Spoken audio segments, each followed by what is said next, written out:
So we are moving forward, and I do think it's something that you really have to consider and discuss with your client before you come to the Crown. Do you want to make a pitch for mental health diversion? They need to know what it's all about. If they don't have insight into their illness, if they're not interested in any kind of treatment, whether it be medical, pharmacological, or otherwise, then it's not worth approaching the Crown to talk about mental health diversion, because they don't want it and they're not going to succeed. So I think that's always the first step. If you're interested in, if you want to ask and approach the Crown about mental health diversion, the more information you provide, the more likely you're going to get a positive response. Firstly, you have to have some evidence that the person suffers from a major mental illness. Often there'll be some kind of record. If they've been seeing a psychiatrist, they'll write a letter. Even if you don't have a formal diagnosis, if you've got something from community workers or other people who are assisting them in the community, bring that to the Crown so that you can at least make your pitch that yes, they're suffering from a major mental illness and that contributed in some way to them becoming involved in the criminal justice system. Once you have that information, the Crown can look at it and can look at the nature of the allegations, and often it may involve speaking with some of the complainants in the matter. And you would be shocked, or maybe you won't be, how many people in the community, when you talk about mental health diversion, are all for it. When they know that the person has a major mental illness and this is going to be some way for them to get some assistance and support in the community, overwhelmingly victims or complainants are on board and supportive of that. Now, that doesn't mean we're going to be in a position to discuss mental health diversion for all cases. It's not worth your while coming to talk to me about an aggravated assault and say, we do a mental health diversion. The Crown policy is fairly clear. The presumptively divertible offenses for anybody are the same presumptively divertible offenses for mental health diversion. Now, sometimes, in unique circumstances, and weighing the policy with our obligations in Regina versus Boucher, we say, well, maybe we're going to look at some assaults, and maybe we're going to look at even some domestic assaults because it's in the public interest and it's the right thing to do. They're not explicitly permitted in the Crown policy manual, but I think when you've got cases that are clearly linked to the mental illness, I think that it's worth your while to come and do your pitch to the Crown. If someone commits a domestic assault, they're psychotic. The reason that the person calls the police is because they know that their partner is ill. Is it really worth our while to do a vigorous prosecution when everybody wants the same thing at the end of the day, and we know that the conduct was linked to their major mental illness and they're willing to become involved in some kind of therapeutic program? So those are ones that we have to look at carefully on a case-by-case basis. And I think that the more information you provide to the Crown about your clients' antecedents in terms of their supports in the community, or something about their life that indicates to the Crown that they're willing to play ball and they're willing to work on a therapeutic plan, is going to increase your chance of success in getting mental health diversion. So once the Crown approves mental health diversion, my view is that I rely heavily and I trust in the mental health court workers at the courthouse. They'll do an intake meeting with your client, and then what generally will happen is that they'll establish a plan for them in the community. They act as gatekeepers to connect them to different community resources, medical, housing, social supports, as well as peer group. A lot of people suffer from having nobody in their life, and part of the therapeutic plan could mean establishing a peer group for individuals. So they'll come up with a plan, and what I will then rely on is the mental health court worker to suggest a return date. Generally it's 3 to 4 weeks thereafter. At my courthouse, 102 court's a little bit different. We have, in that courthouse, they have a little bit more ability to monitor people, and I think maybe take a few more chances on people because of that ability to monitor people.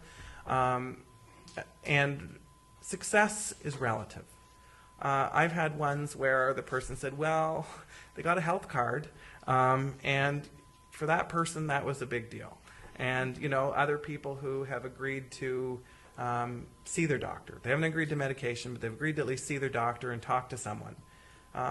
You know what? That's success for them. So I think what Ted said was right. You can't be so rigid and try to cure everyone and they're going to be, you know, perfect members of the community, healthy and ready to work once they're done their mental health diversion. I believed that when I started.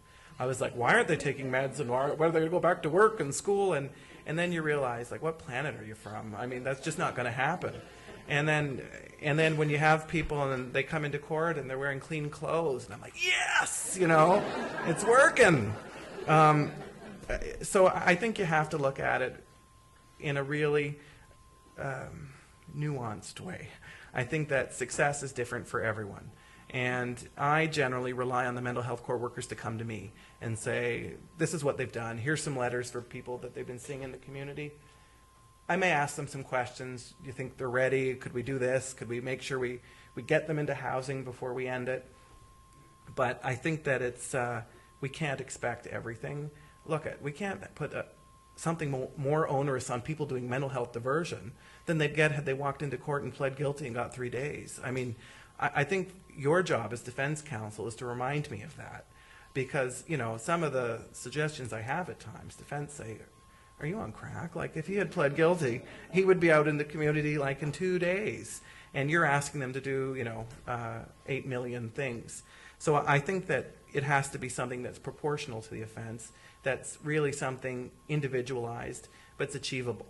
And I do think that people who are in the program feel that they've succeeded. And I think when they come back to court, maybe every 3 weeks or every 4 weeks, it keeps them on track. It keeps people alive to the fact they still have charges before the court. Our goal is not to do bench warrants on everyone. Oh my God, I mean, how many discretionary bench warrants or fail to attend courts have been pulled because the person's not well, or they, you know, come the wrong day or a week later thinking, you know, they lost their reminder slip. The goal is not to trip people up. If people are working in the community and they're having some success, then as a Crown, that's a huge success.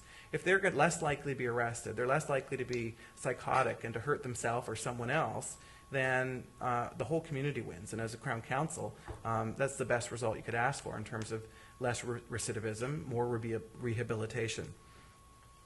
So, you know, I think that's a really rapid overview of sort of what happens in mental health diversion. I think that it's really important to know that there's another option. People can sometimes do mental health diversion and do the diversion even though they're not approved for diversion, and then go for a sentencing hearing and say, look at all the things my client has done. So you've got a ready-made therapeutic package for sentencing. At 102 Court, I used to call it the Ted Kelly special. It's people who I would say, no way, I'm diverting. And he'd say, okay, yeah, whatever, we'll waive 11B. He's just going to keep coming around, and he's going to see the mental health court workers. And then we'd go in front of Justice Schneider, and, you know, and I'd say, this is egregious. And he'd go, well, Mr. Callahan, look what he's done. This is unbelievable. So I do think there is a lot of merit in the Ted Kelly special, because I think oftentimes you're busy. You don't have time to spend 100 hours on each client. But I do think that if you can get them connected, you get a plan, you've got results, and then you want to go in and say your client wants to plead guilty, that you have a great advantage when you're going to seek a lenient sentence, for sure. They've already demonstrated they're going to do it. Often they have months of stability in the community. You know, so I think that's another option you might want to consider. You don't even have to get approval from the Crown. You can go to the mental health court workers and say, hey, will you work with my client? And I think that that's something that you should consider, because it could really inure to the benefit of your clients.